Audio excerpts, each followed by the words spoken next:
colocar aqui a apresentação que você nos passou. Vou colocar para você também apresentar, só um minutinho, mas fica à vontade que a tela, né, aqui o Google Meet, a sala é sua. O teu microfone está fechado, Luane. Pronto, todos me ouvindo? Perfeito, conseguimos. Ótimo, então. Obrigada, Anne, obrigada, Bárbara, né? Tô me ambientando aqui com esse espaço do online, desses diálogos online, então perdoem qualquer falha minha com os equipamentos nesse momento. Primeiramente, agradeço, então, ao Instituto Veriza pelo convite, né? E parabenizo por essa iniciativa tão importante dessas cápsulas de conhecimento, né? E muito obrigada a todos, sejam todos muito bem-vindos nessa manhã. Vamos sextar juntos, né? Então, muito obrigada pela presença de todos. Sintam-se todos à vontade. Aproveito e questiono também ao Instituto, Anne, Bárbara, como vai funcionar para as perguntas. Existe um método de como funciona para as perguntas do público? Oi, Luane, podemos fazer assim, eu acho que pode ir seguindo com o conteúdo e a gente abre um espacinho ali, os últimos minutinhos, acho que uns 5 minutinhos ali, também o pessoal que quiser ir colocando no chat, a gente vai filtrando aquelas que mais aparecem, né? E depois a gente faz esse momento ali de perguntas, respondendo alguns desses questionamentos do pessoal, pode ser? Pode ser por mim. Perfeito, então. Para que a gente possa organizar, todo mundo registra, então, no chat, acho que digitado mesmo, né? E no final a gente retoma. As perguntas que ficarem em aberto, também nada impede de que nós respondamos posteriormente, né? Por e-mail, por mensagem, então ninguém vai ficar com dúvidas pendentes aí. Bom, parabenizo também, especialmente a todo o público, né, a todos vocês que tiraram um tempinho, seja do trabalho ou do seu tempo de casa, para estar aqui nessa manhã, né. Trago uma citação que eu gosto muito do livro Pequeno Príncipe, que diz que foi o tempo que dedicaste à tua rosa que fez dela tão importante, né? Então, esse tempo de dedicação ao trabalho que a gente deseja desempenhar é o que vai fazer a diferença, né? Então, muito obrigada por estarem aqui. Convido a todos para relaxarem nesse momento. É impossível a gente falar de saúde mental sem pensar na saúde mental de quem está nos ouvindo, né? E que importante que estejamos num momento de relaxamento, num momento tranquilo. Então, ó, vamos soltar os ombros, né? Eu vou fazer isso aqui também, né? Então, a gente solta os ombros, alonga aqui, né, o pescoço, para que a gente possa relaxar. A gente aprende melhor num ambiente seguro, num ambiente de relaxamento. Então, espero que todos estejam tranquilos por aí. Então, peço licença, né, a cada cantinho, a cada sala que me recebe nesse momento, ó, eu bato na porta, abro lentamente e pergunto para vocês: podemos dialogar? Né? Estou querendo conversar com vocês, mas preciso que vocês me deem essa licença e essa abertura nesse momento. Como eu falo para muitas pessoas de diferentes áreas, né? Então, como a Anne colocou, nós temos professores, temos coordenadores, né? Tem pessoal da área da saúde, tem até alguns pais, né? Aqui, né? Que eu já fiquei sabendo, que me sinalizaram que estão por aí. Então, quero que vocês imaginem esse momento como uma mesa, né? Uma mesa de, eu não vou dizer uma mesa de banquete, mas uma mesa de especialidades da casa, nós vamos ter aqui. Então, cada um de vocês pega o que lhe cabe, né? Aquilo que lhe serve para a sua prática profissional, para a sua prática diária, tá certo? Então, vamos lá. O que não estamos vendo? Por que eu escolhi esse título para começar esse diálogo com vocês, né? Quando a gente fala de saúde mental, é preciso muito mais do que enxergar com os olhos, a gente precisa ir um pouco além. E eu vou precisar aprender como é que eu passo, inclusive, agora para o próximo slide. Tem uma dica, Anne? Desculpa, eu não estou conseguindo te colocar como co-apresentadora, mas se tu puder ir sinalizando, eu vou passando para ti. Não é o ideal, mas eu não sei porque aqui na plataforma não não está aparecendo, peço desculpas. Não tem problema, a gente vai alinhando dessa forma, Anne. Então pode...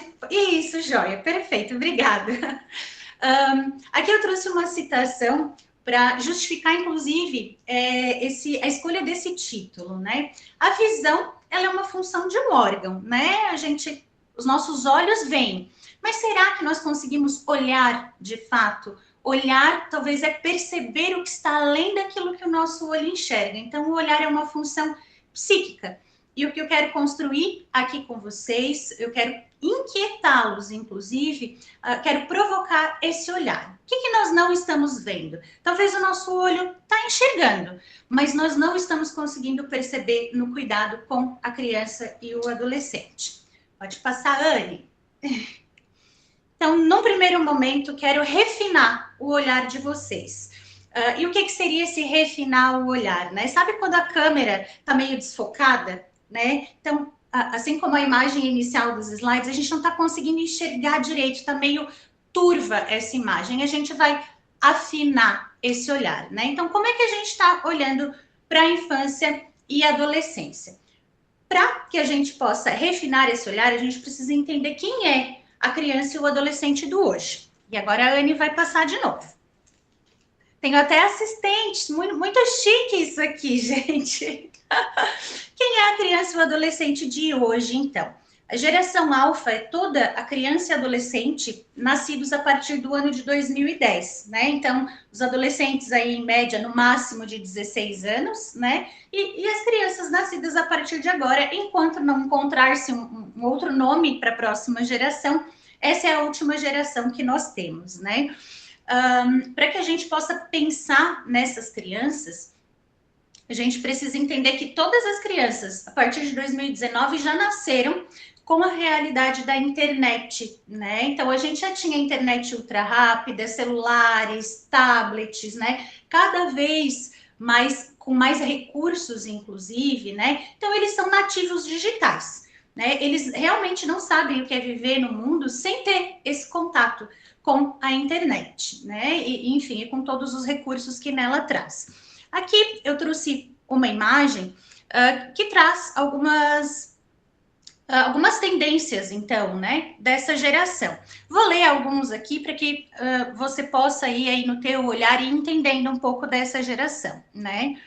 A relação com os pais, ela é afetada pelo vício dos adultos em celulares. E eu destaco essa daqui porque muitas vezes a gente pensa na criança como fazedora de um uso excessivo, né? Então, a criança faz um uso excessivo do tablet. Mas será que é só essa criança? Será que só essa criança foi afetada? Ou existe uma família por trás dela também que recebeu essa inundação de conteúdos e até hoje não sabe gerenciar muito bem isso, né? A superestimulação do cérebro pela oferta ininterrupta de conhecimento. Então, esse frenesi que a internet traz para as crianças, adolescentes e para as famílias também, causa, né, essa superestimulação cerebral.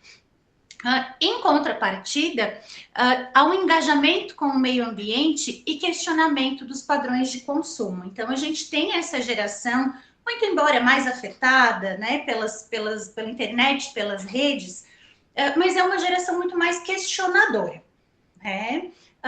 Anne, pode passar o próximo slide? Que eu trouxe aqui, então, pontos de fragilidade e potencialidades aí para a gente aprender a olhar para essa geração. Então, a geração alfa não é um problema, né? Ela é um contexto novo que a gente precisa aprender a olhar e a ler, né? Então, claro que a gente tem mais fases de irritação, especialmente pelo consumo de mensagens, das redes, tudo muito acelerado, né? Vontade maior de ficar no próprio mundo, menos paciência para conversas longas. Daí quem trabalha com criança, quem tem filhos também pode ir concordando comigo, que percebe isso em casa, né?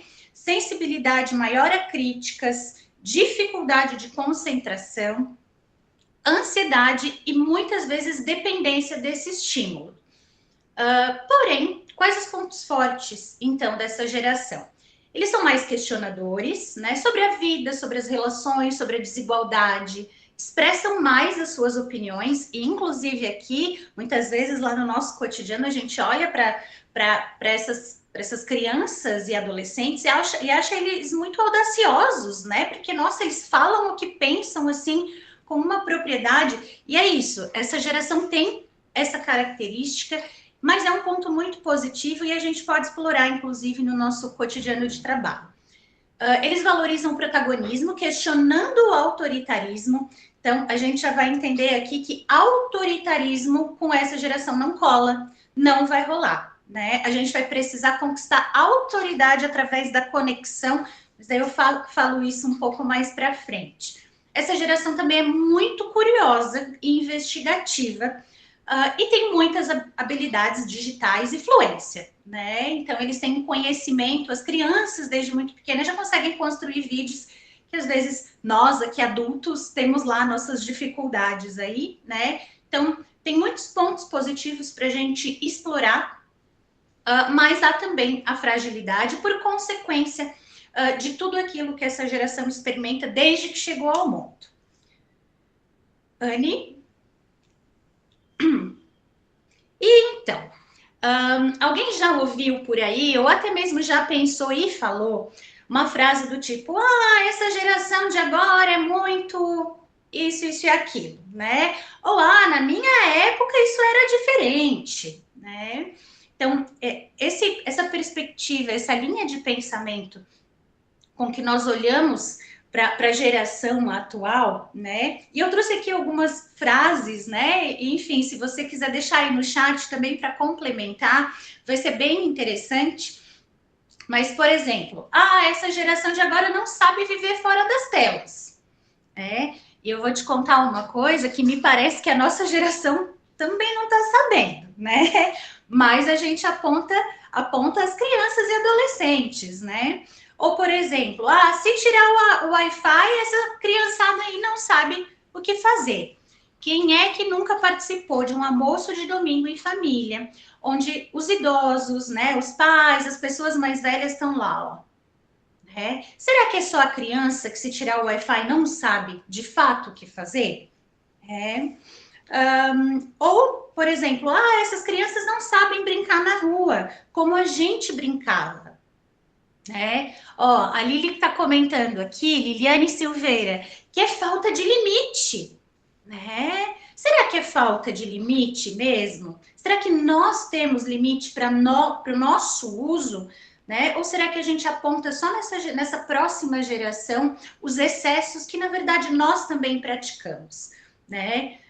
O meu olhar inquietante aqui para vocês, o meu convite é para que a gente também se veja dentro da perspectiva dessa sociedade acelerada, né? Da inundação das redes sociais. Nenhum de nós está preparado ou já esteve preparado, né? Ninguém nos avisou, ninguém nos ensinou como é que fazia isso. Como é que gerencia? Como é que coloca limite, então, para isso? Né? Para nós também, nós adultos, né? Mas os adultos naturalmente, automaticamente apontam, né, essa próxima geração, essa geração da atualidade, nessa falta de limite desmedido, né? Então, a pergunta que fica é como é que eu estou olhando para a infância e adolescência? Né? Eu vejo a infância e a adolescência como uma era incompleta, né? Será que eles estão quebrados e a gente precisa curá-los? Precisam de conserto? E é nós que vamos dar este conserto para eles, né? E por último, sofrer em 2026. É diferente do que sofrer em 1980? O sofrimento psíquico, o sofrimento mental é diferente? Então, lá no passado não existia isso que a gente vê hoje, né? Casos de ansiedade, de depressão. Ou será que lá no passado só não se tinha nome para isso, né? Ou será que lá no passado, muito menos do que hoje, a gente sabe olhar para essa fragilidade de saúde mental? Pode passar, Anne. Então, para ilustrar tudo isso, enquanto eu estava produzindo aqui todo esse conteúdo para dialogar com vocês, eu sou mãe de uma pré-adolescente de 10 anos, quase 11 anos ela tem, e ela me pediu para preparar um pãozinho para ela para o café. E daí eu preparei e ela disse, essa frase que tá aí na tela, ela disse, mãe, tira a casca do pão, eu não gosto da casca. Automaticamente, a minha cabeça, né, pensou assim, mais que fresca, né? Pra que essa bobagem? Vai comer tudo. Eu pensei isso. E, ao mesmo tempo, eu me lembrei de que quando eu era criança, eu também pedia para minha mãe tirar a casca do pão, e por vezes o meu pai falava isso, né? Tem criança passando fome, tu tem que comer tudo, né? Eu não tive essa liberdade para poder dizer o que eu não gostava, né? Então, como muitos dos nossos pensamentos, inclusive, sobre a infância e adolescente, no olhar do cotidiano, ele é permeado pela forma com que nós fomos tratados no passado, e muitas vezes não é a forma mais adequada, né? Enfim, aí eu falei para minha filha, né? Eu disse, sim, a mãe tira a casquinha do pão para você. E olha que maravilhosa, ela sabe me dizer o que ela não gosta, né? Quantos de nós, muitas vezes, não sabemos dizer o que a gente gosta, o que a gente não gosta. E quando as crianças e adolescentes são enfáticos, né? Delimitam, exprimem a sua opinião, aquilo nos fere, nos é uma afronta, porque a nós não foi dado esse direito lá no passado, né? Mas não é maravilhoso que eles saibam dizer o que é bom, o que não é? Né? E claro, eu acredito que, assim como todos nós que talvez não gostávamos da casquinha do pão lá no passado, hoje a gente come, né? Come o pão inteiro e tá tudo bem, né? A gente vai amadurecendo, vai mudando de perspectiva, mas que maravilhoso a gente poder acolher as crianças e adolescentes também quando eles sabem o que eles não gostam, o que eles não querem, né? E não que a gente tenha uma perspectiva de, que fresco, essa geração aí mesmo, né? Olha só, ficam escolhendo as coisas. Na minha época eu não podia, né? Que bom que eles podem, então, né? Vamos dar espaço e vazão para isso. Pode passar, Anne. Então, seguindo nessa lógica, a gente não pode educar as crianças de hoje com os métodos de ontem e esperar que elas estejam prontas para amanhã. Logo, urge a necessidade, né, de que nós compreendamos o funcionamento dessas crianças de hoje para que a gente consiga criar, intervir de uma forma mais assertiva. Os nossos métodos, a forma com que nós aprendemos no passado, não conseguem ser parâmetro para que a gente dialogue com essas crianças. Então, quero construir aqui com vocês que o objetivo é cuidar. Ele não é curar ou consertar. Né? Não há uma geração quebrada, errada, faltante. Né? Essa perspectiva pode engessar a nossa atuação no cotidiano, né? E fazer a gente esbarrar em obstáculos e não conseguir encontrar saída. Né? Se a gente olha pela perspectiva do cuidado, a gente consegue construir algo que vai de encontro à realidade, ao funcionamento dessa nova geração. Então, fiz uma pergunta antes, né? Será que sofrer está diferente? Então, hoje, né? Então, os aumentos de caso de ansiedade, depressão, depois vou trazer alguns dados, inclusive, para vocês, né? Será que está diferente? Eu trouxe alguns trechos de música, né? Do Belchior em 76, do Charlie Brown nos anos 2000 e do Emicida em 2019, né? Então, todo mundo conhece essa música maravilhosa do Belchior, que diz, tenho sangrado demais, tenho chorado para cachorro. Ano passado eu morri, mas esse ano eu não morro. Parece até uma frase de esperança, né? Mas quando ele usa essa palavra do ano passado eu morri, ele está enfatizando e retratando o sofrimento. Ano passado foi um ano difícil, né? Eu achei que eu não ia vencer, né? No final ele termina com essa inspiração de esperança, mas lá em 1976, Belchior cantava o sofrimento. Nos anos 2000, o Charlie Brown traz, nessa música também conhecida, eu sempre quis falar e nunca tive chance. Demonstra aqui o silenciamento da juventude, né? Na TV, o que eles falam sobre o jovem não é sério, deixa ele viver. Né? É quase uma súplica, então, a liberdade, né, da juventude. E, em 2019, o Emicida escreve em uma de suas canções, Só eu e Deus sabe o que é não ter nada, ser expulso. Ponho linhas no mundo, mas eu já quis pôr no pulso. Então, músicas de diferentes épocas cantam o sofrer do jovem, cantam esse estado ansioso, deprimido, silenciado, menosprezado que o jovem atravessa em cada geração. Então, a nossa forma de olhar para a juventude hoje também foi a forma, quem sabe, com que nós fomos olhados no passado, né? Muitas vezes, com um olhar de menosprezo, com um olhar de falta, com um olhar de erro, né? Parece que a geração passada sempre olha para o que está vindo e encontra defeito, encontra problema, né? E nós, quero aqui com vocês, na verdade, né, construir essa compreensão e essa inquietação de um olhar, de a gente construir um olhar diferente mesmo para essa geração que aqui está. Sofrer talvez não esteja diferente. O que pode ser que está diferente é a nossa forma de lidar com o sofrimento. Então, depois que a gente sintonizou esse olhar, né, a gente deixou esse olhar mais nítido, agora a gente precisa ter clareza do que está enxergando. Então, quais os fatores podem estar contribuindo para aquilo que eu percebo, para aquilo que eu vejo?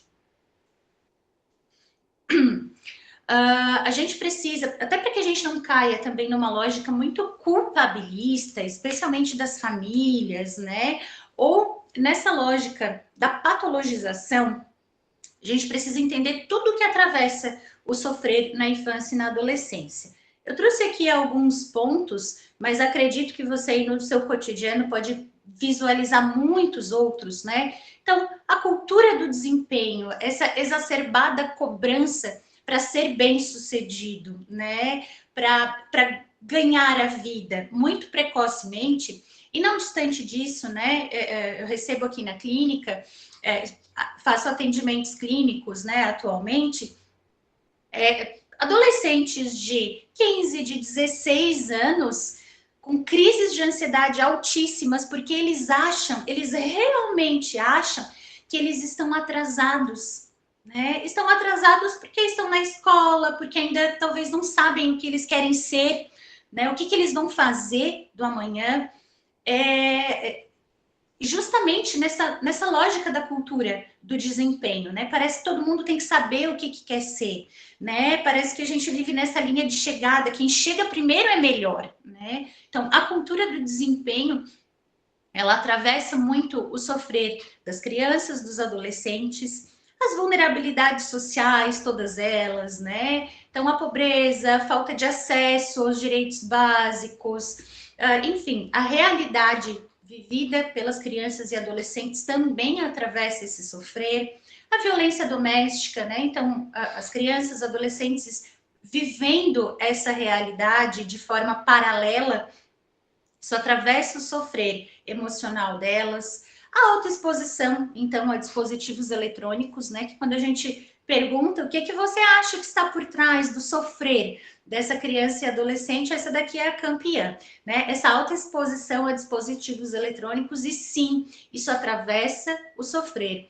A exigência do corpo perfeito, então dificuldades relacionais na família, né? Então essa família que não consegue se conectar, não consegue ter essa mesma visão e essa perspectiva que a gente está tentando construir aqui da infância e adolescência.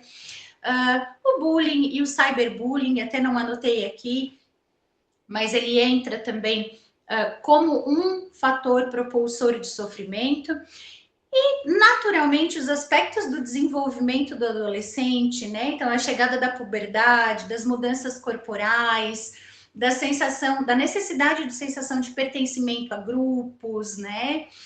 Das descobertas sexuais. Então, os aspectos naturais do desenvolvimento, eles já são propulsores de sofrimento, né? A adolescência já é uma fase muito marcada por questionamentos, por dúvidas, e quando a gente olha para todo esse espectro aí que eu trouxe de outras questões, tudo isso se somando amplia o sofrimento, muitas vezes de crianças e adolescentes que não estão preparados, que não sabem, né, nem se regular emocionalmente, que não têm conexões, vínculos seguros também para poder se apoiar. Tudo isso vai fragilizando a emoção e nos trazendo os resultados e índices que a gente vai ver a seguir sobre saúde mental na atualidade.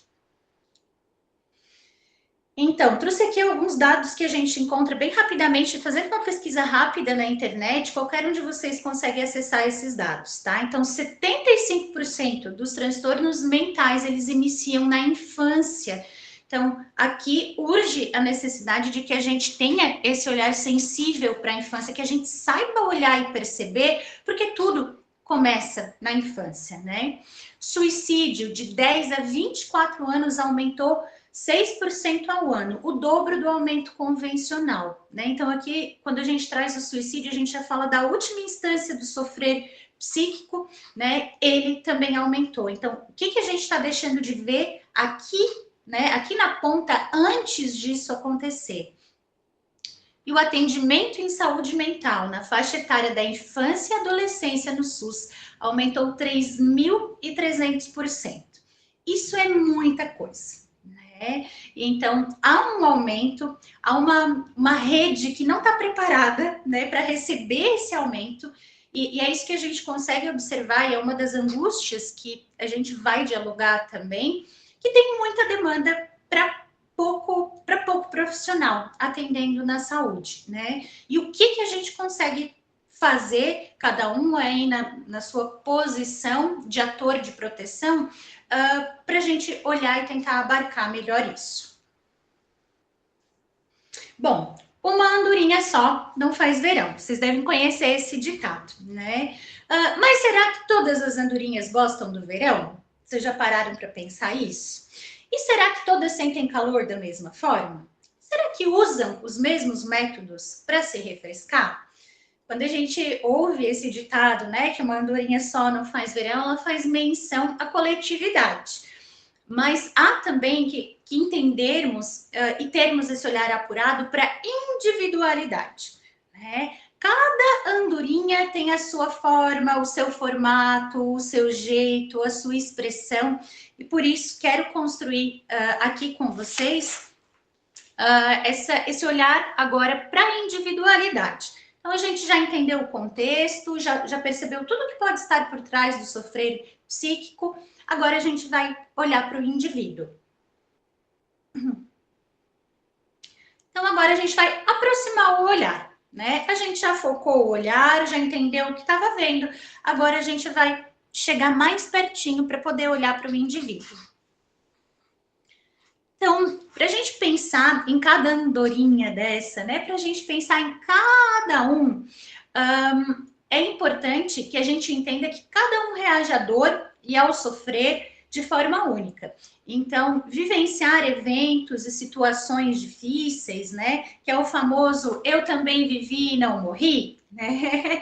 Não pode ser uma justificativa para a gente olhar para a criança, para o adolescente, para essa geração que está aí, justamente pelo fator individualidade, que é cada um reage à dor de forma única. Então, o mesmo estímulo pode provocar reações diferentes em cada indivíduo. Então, vivenciar, experienciar alguma daquela situação que nós olhamos do contexto pode gerar diferentes reações em cada criança, em cada adolescente. Então, tem a criança e adolescente que vai ficar revoltado, vai ficar mais agressivo, vai oferecer respostas mais ríspidas. Tem a criança e o adolescente que vai se sentir culpado e vai se isolar.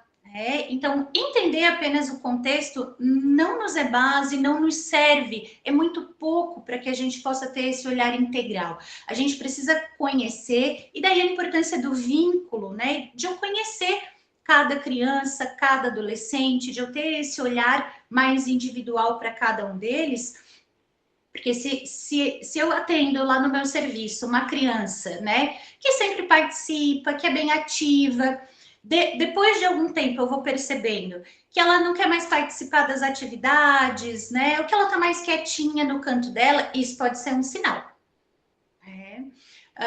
Pode também ter aquela criança que já é naturalmente mais quieta, ela é mais tímida, ela não interage tanto, né?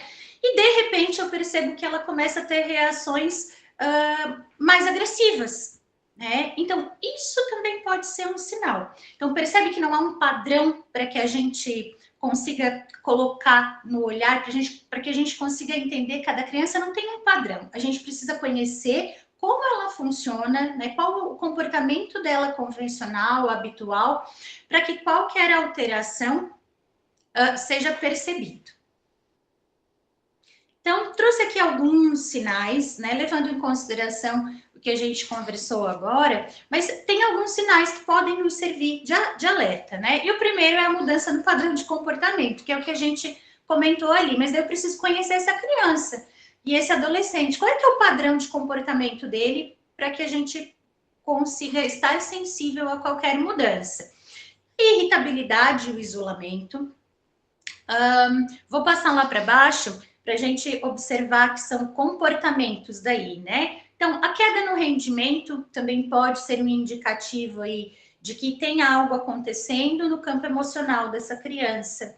O abandono das atividades que sempre gostava e os comportamentos daí autolesivos também, né? E eu sublinhei alguns sinais aqui, como mudanças bruscas no sono, dores de cabeça e ou abdominais sem causa médica aparente e mudança no apetite, porque estes sinais aqui, eles são sinais físicos, veja, eles não são, a gente está muito habituado às vezes a só olhar para o comportamento, né?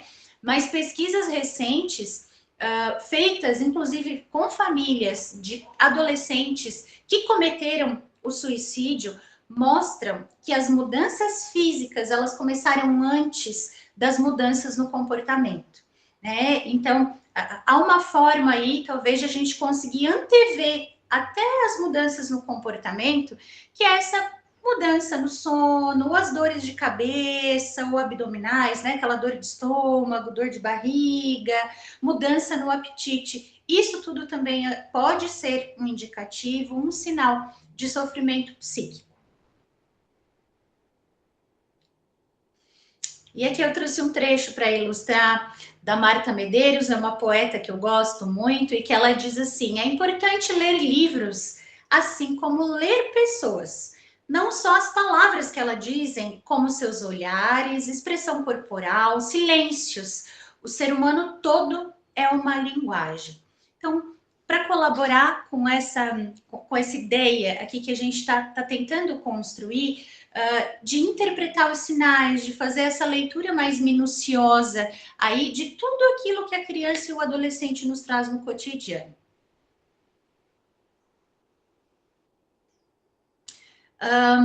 E agora, seguindo um pouco mais adiante, eu trouxe a percepção da doença feita a partir de uma pesquisa construída com adolescentes, né, de um CAPS infantil aqui no Brasil. Essa pesquisa foi realizada, né? Acho que foi em Minas Gerais, se eu não me engano. Tem o linkzinho da pesquisa ali. Depois, quem tiver interesse, né, acho que vai receber esses slides, né? Aí pode acessar para ler por completo. Mas olha só, gente, que interessante. Como os adolescentes, eles não se dão conta do que eles estão vivendo, e daí isso reafirma ainda mais a importância de a gente ter um olhar apurado e sensível, né? Então, eu trouxe algumas falas aqui que constam lá nessa pesquisa, que mostra, né? Então, olha, o entrevistado número 1 disse: olha, eu tinha muita fome e muita vontade de dormir. Olha só como a percepção daquilo que é físico, né, acaba se destacando em comparação com aquilo que é comportamental, né? Ela sempre, vocês vão perceber que ela sempre aparece junto. Então, o outro entrevistado disse: eu não tinha vontade de brincar, nem de ir para a escola, eu tinha muita vontade de chorar. O entrevistado 3, eu comecei a ficar irritada e nervosa, né? O entrevistado 5, eu me trancava muito, comecei a ficar nervosa e agressiva. O outro ainda complementou: os sintomas apareceram no ano passado, minha mãe que viu. Não tinha vontade de brincar, de jogar bola, de ir para a escola, muita vontade de chorar. Foi assim de repente, eu não sei por quê. Então, esse aqui ainda destaca que foi uma pessoa próxima que conseguiu identificar esses sinais. A outra ainda, eu não percebi que estava com depressão, foi minha mãe que percebeu. Eu comecei a ficar irritada, nervosa, responder ela coisas que eu não fazia antes. Sempre fui calma. Aí minha mãe me levou no posto e de lá me encaminharam para cá. Para cá era o CAPS, né? Então, o que fica muito evidente é que o indivíduo, o sujeito, ele não se percebe, ele não se dá conta, né? E isso reforça ainda mais o que a gente está tentando fazer aqui, que é construir uma forma de olhar para esses sinais, de olhar para essa criança, para esse adolescente, estar sensível para isso. O IBGE entrevistou 118 mil adolescentes em 2024, então essa é uma pesquisa do IBGE, realizada há poucos anos atrás aqui no Brasil. E 32% relataram vontade de se machucar propositalmente, que são os comportamentos autolesivos. E entre as meninas, 43,4%, quase a metade. Então, trago esses dados para ilustrar, e quando a gente pensa em comportamento autolesivo, ele é um sinal do sofrimento psíquico, né? Claro que o comportamento autolesivo, ele vai se dividir aí em três tipos, né? Tem o comportamento autolesivo leve, médio e os profundos e graves, né? A gente não vai se aprofundar neste tema aqui hoje, mas ele denuncia que há um sofrimento psíquico que já não foi percebido antes, né? E nos alarma ainda mais quando a gente pensa que metade dos entrevistados, então metade de 118 mil adolescentes, né, principalmente as meninas, têm esse desejo.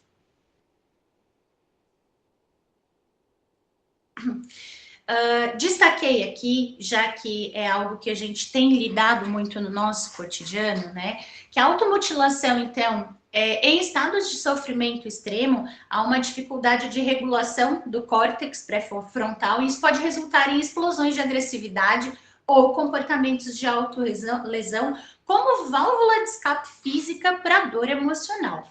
Nem todo comportamento autolesivo é uma tentativa de suicídio. Pode haver alguns que sim, mas a grande parte não, né?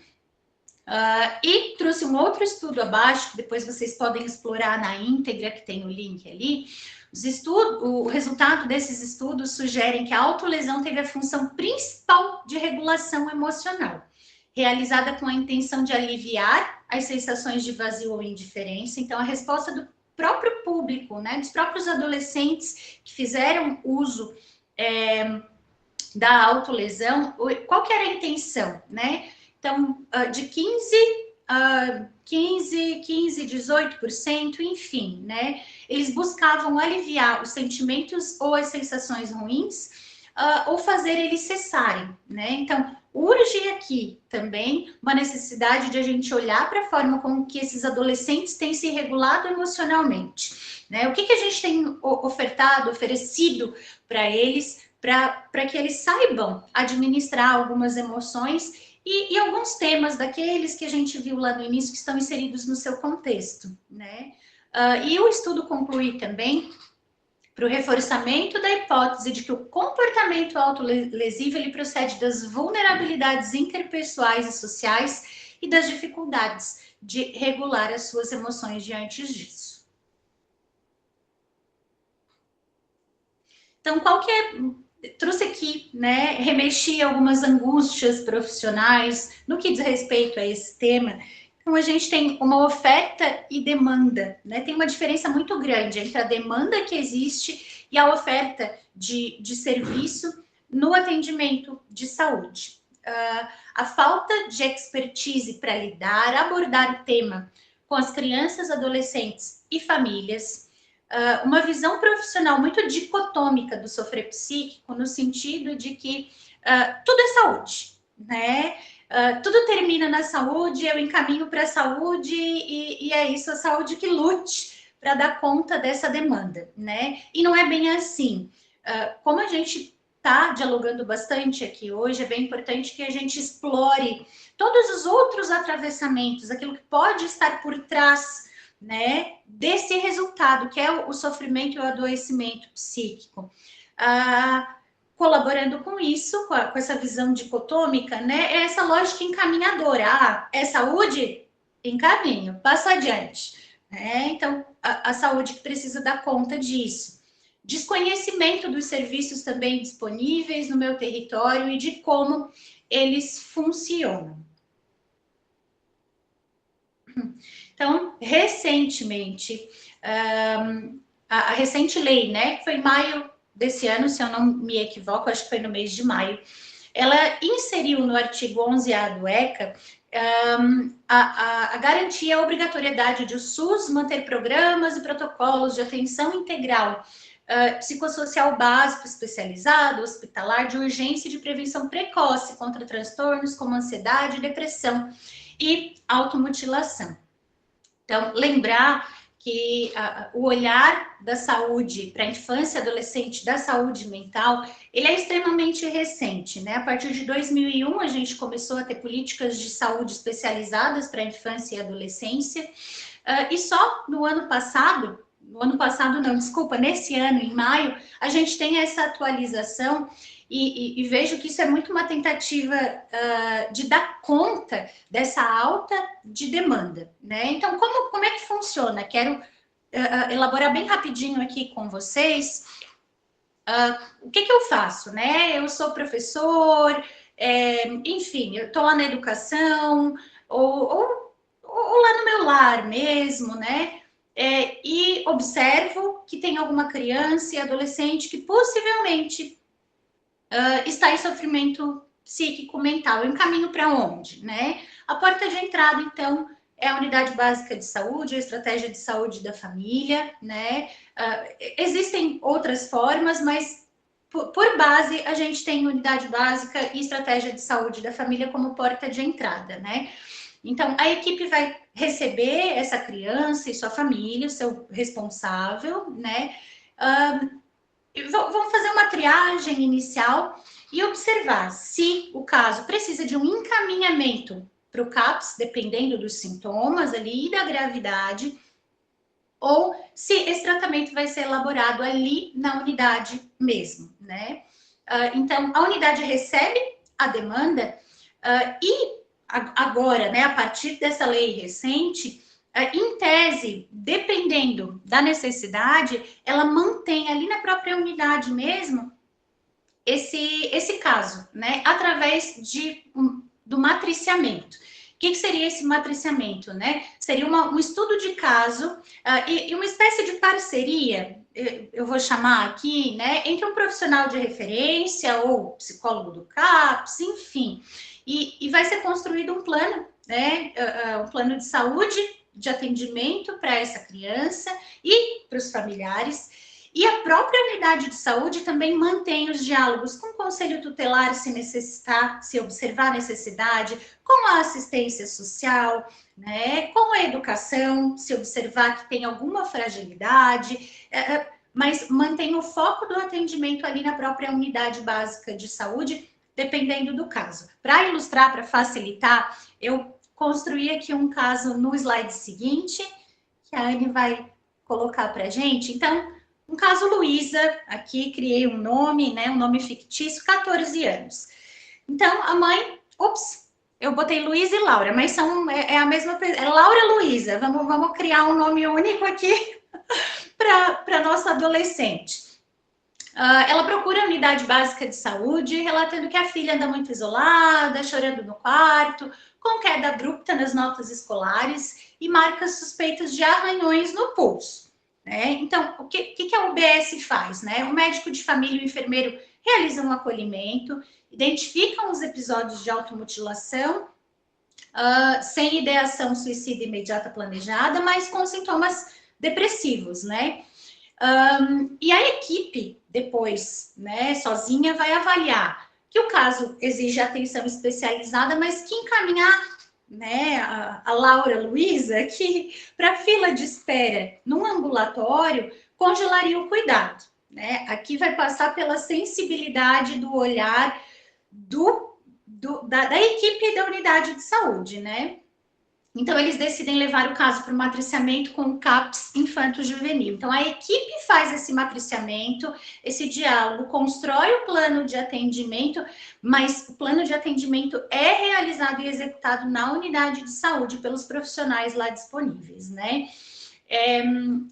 Essa atualização aí da lei, né, ela é muito visionária, né, mas ela nos traz muitos outros problemas que inclusive nós já temos, né, que é do trabalho de rede, né, quantos profissionais lá da unidade de saúde estão, de fato, têm essa capacitação suficiente para fazer toda essa articulação e manter esse caso lá na unidade de saúde, acionando todos os serviços de garantias de direito dessa criança e desse adolescente, né? Mas, como todas as leis que vigoram e operam no nosso país, primeiro ela precisa ser escrita e elaborada, e depois aqui, ó, a gente corre atrás, né, de conseguir elaborar e fazer ela funcionar. Mas, no fim, a bomba está com todos nós, né, de conseguir construir também esse serviço de rede com mais qualidade aí, para que a gente possa atingir, então, essa perspectiva do cuidado integral a partir da identificação do sofrimento de saúde mental das crianças e adolescentes.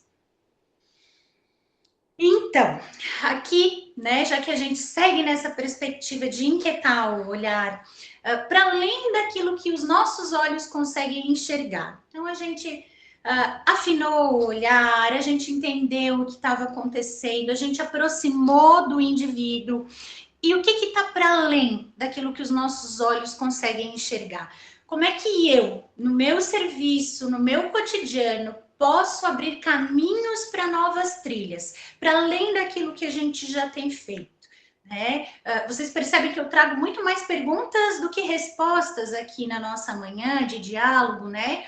Porque quero convidar vocês a produzirem as próprias respostas de acordo com o território, com a realidade, a partir das dificuldades de vocês, né? O conhecimento é algo que a gente constrói, né? Eu não vim aqui dizer como é e como que vai ter que ser, né? Eu quero inquietar o olhar de vocês para que vocês consigam olhar para o território, para a realidade, para as dificuldades e a gente consiga enxergar além. Então, como que cada um de nós, agente do cuidado, consegue abrir caminhos para novas trilhas? Trouxe aqui mais ilustrações de estudos, né? E é importante que a gente tenha como base isso, né? Quero trazer esse aspecto muito forte aqui para nós, para que esse aspecto possa nos ajudar a enxergar além, possa nos ajudar a ter perspectivas de construirmos uma forma de olhar para a infância e adolescência, que é o quê? Os relacionamentos interpessoais saudáveis participam na prevenção da depressão e muitas vezes a ruptura dos mesmos representa uma função importante no desenvolvimento da depressão.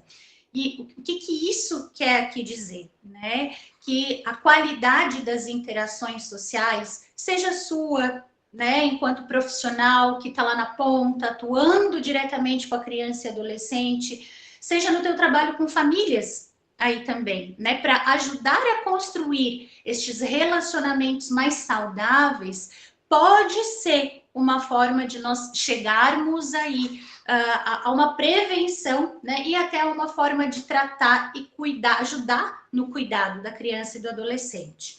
Então, o desenvolvimento cerebral, ele não é apenas biológico, é profundamente relacional. Relações seguras, estáveis e responsivas são o principal fator de proteção para o cérebro em crescimento, né? Então, a afirmação aqui que a gente encontra no livro Cérebro da Criança colabora, né, com a afirmação lá do estudo que eu acabei de ler também, né? Então, relações seguras são principal propulsor de cuidado e de prevenção também quando a gente fala de saúde mental. Então, conexão. A gente se conecta para conhecer essa criança, esse adolescente, essa família. A gente acolhe para receber aquilo que eles têm para nos mostrar. e oferece segurança, né? Só é possível mudar, um cérebro só muda quando há segurança e estabilidade nesse cuidado, né? Então, seja na construção do nosso vínculo profissional com as crianças, seja quando a gente está dialogando com as famílias, né, e podendo produzir, inquietando essas famílias, auxiliando para que elas construam essa relação de mais conexão, acolhimento e segurança. Assim, a gente consegue chegar num cuidado aí e na prevenção também do adoecimento psíquico. Então, como auxiliar, né? Encaminhando para o atendimento especializado, que é aquilo que a gente já sabe mais ou menos como faz, e quem não sabe, tentei dar uma ilustrada aí rapidinho. Foco no vínculo, seja no nosso enquanto profissional, seja reforçando isso com as famílias, com a comunidade, o olhar para além das limitações do serviço, né? Porque se a gente olhar só para as limitações do nosso trabalho no cotidiano, a gente para por aí e não consegue avançar. Trabalhar temas transversais, então, para que a gente fuja da lógica do encaminho para a saúde e é isso aí, ou tem que tomar uma medicação e daí resolve, né? Às vezes tem que tomar medicação, às vezes precisa encaminhar para a saúde, mas e o que mais? Aí a gente para por aí, o que mais a gente pode fazer? Trabalhar esses temas transversais.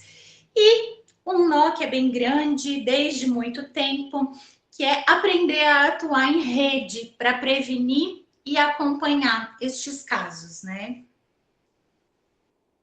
Trouxe aqui bem rapidamente umas ideias de temas transversais, eu vou correr porque meu tempo já está no final, mas psicoeducação em saúde mental, então sinais de sofrimento, dicas saudáveis de estilo de vida e atividades positivas, né? Conversar sobre o assunto é muito melhor do que a gente evitar o tema, né?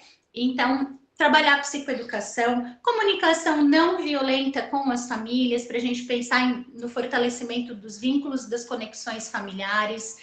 Vida saudável no ambiente virtual. Então, não é só sobre reduzir telas aqui, né? É como eu vou aprender a me relacionar de um jeito saudável com isso, que é uma realidade hoje. E não é só o tempo de tela, gente, que pode prejudicar a saúde mental. É aquilo que as crianças estão tendo acesso também, né? E há uns dias atrás teve aula sobre o ECA digital, né? E que importante a gente começar a pensar a partir disso, porque não é só sobre o uso de tela, é sobre a qualidade daquilo que as crianças acabam tendo acesso, né? Muitas vezes sem monitoramento e sem a devida responsabilização aí das plataformas também, né? E trabalhar e construir as habilidades sociais. Pode ir? Para a gente apurar. Então, como que cada ator de proteção, como que eu e você podemos operar na promoção de saúde mental e prevenção do sofrimento psíquico? Né? Depois de tudo aquilo que a gente dialogou aqui, depois de todos os dados, depois de todas as provocações que eu tentei fazer com vocês, que a gente pode fazer dentro do escopo de cada um para atuar na promoção e na prevenção? Então, para além da minha angústia, das limitações do sistema, como é que eu posso, dentro da minha atuação, incorporar aspectos contributivos para a saúde mental e infanto-juvenil? Daí essa é uma resposta de cada um de vocês. E eu vou finalizar, pode passar, Anne. Não tem problema. Finalizar com uma frase que eu adoro, né? Que diz assim: o mal não se combate, reforça-se o bem, né? Então, para que a gente também não pare nas limitações, nas fragilidades dessa geração, da sociedade, dos serviços, né? Vamos fazer o que funciona, vamos fazer o que dá certo, vamos tentar encontrar um caminho, né? Às vezes a gente tem que abrir um caminho, porque os caminhos usados constantemente, eles não dão conta, né? Então, o que a gente pode pensar para além do trivial, para além do comum, para a gente conseguir chegar nessa garantia, né? Nesse olhar sensível para as crianças e adolescentes? E com isso, eu agradeço, me despeço, sobram aí 3 minutos para qualquer pergunta, mas eu fico por aqui, né? Se a gente puder continuar, tá tudo certo também. Obrigada pelo tempo de vocês, né? E por essa construção valiosa. Luane, tranquila, muito obrigada. Perdão, a voz está um pouquinho prejudicada, esses climas, eles vão nos prejudicando.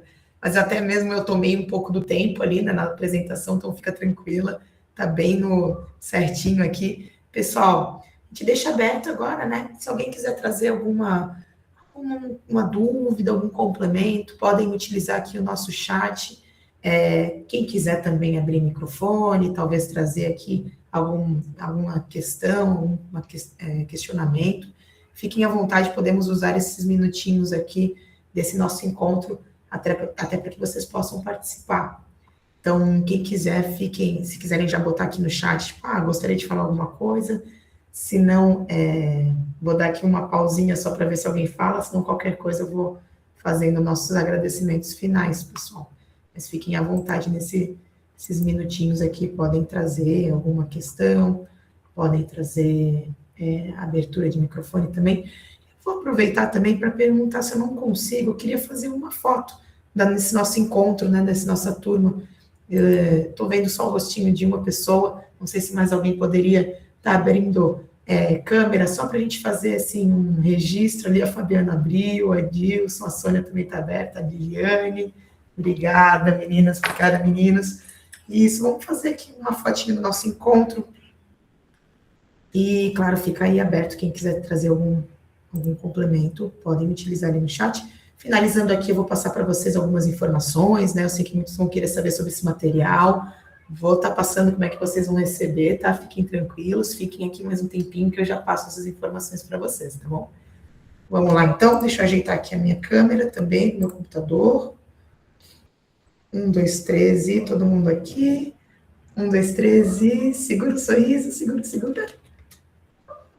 Segura, pessoal. Perfeito. Muito lindo na foto. Muito obrigada, gente. Pessoal, eu vou então fazendo aqui os recadinhos finais. Vi que ninguém trouxe, não vi aqui nenhuma dúvida, ninguém levantou a mão também. Então, eu vou passando aqui os recadinhos finais.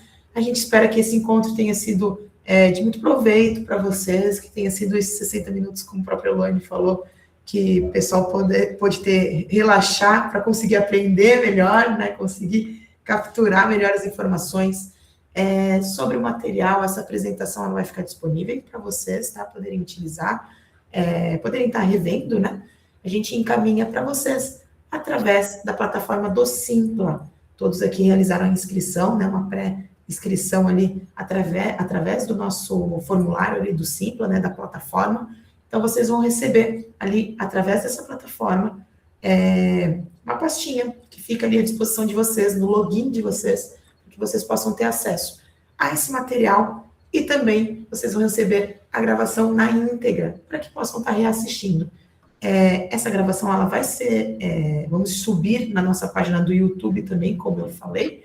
Ela demora um pouquinho mais para estar liberada no nosso canal do YouTube. Porém, vocês que já realizaram previamente a inscrição na plataforma do Simpla, recebem ela com antecedência e, como eu falei, na íntegra, né? Não terá cortes, essa gravação mesmo, para que vocês possam estar revendo ali o conteúdo que foi passado, tá bom? Certificado é enviado para vocês também através da plataforma. Ainda hoje, todos esses materiais, o certificado, vocês vão estar recebendo por e-mail, tá bom? Então, o certificado é ali através do Simpla também, as informações, conforme eu falei, tudo isso é passado para vocês por ali. E, claro, fica um convite para que quem está por aqui possa conhecer um pouquinho mais do que o Instituto Veris oferta. Teremos outros encontros no decorrer, fiquem ligados ali no nosso site, que a gente está sempre divulgando, na nossa página do Instagram também, estamos sempre divulgando os nossos próximos aulões, né, esses próximos encontros de 60 minutos. Como eu falei ali no início, são sempre encontros pertinentes, a gente tenta trazer temáticas que são úteis e relevantes para o dia a dia de vocês. Convido também para aqueles que ainda não assistiram, temos lá no nosso canal do YouTube para vocês seguirem, tem alguns encontros que a gente já fez, então fica o convite para vocês conhecerem, mandaremos para vocês também essas informações ali por e-mail, para que vocês tenham acesso. E muito obrigada, agradeço muito a presença de todo mundo, por estarem reservando essa uma horinha, né, 60 minutinhos aí do dia de vocês, para estar acompanhando esse encontro. Eloane, fica um agradecimento muito especial por você. Muito obrigada, nosso primeiro encontro aqui, mas muito obrigada mesmo, foi muito bom. Obrigada por ter aceitado o nosso convite. Foi um prazer te receber aqui com a gente. Agradeço. Bom ver o rostinho de vocês aqui no final. O online é difícil, né? A gente não consegue se ver o tempo todo, enfim, mas foi uma honra estar aqui, uma honra estar vendo o rostinho de vocês aqui agora, né? Muito obrigada e um bom resto de sexta-feira aí, inquietando ainda esses pensamentos, né? Para a gente pensar o que mais podemos fazer, que olhar a gente pode despertar a inspiração para olhar para a infância e adolescência. Perfeito, gente. Um beijo. Até uma próxima, até um próximo encontro. Tenham uma excelente sexta-feira e um bom final de semana para vocês também, gente. Beijão e até uma próxima.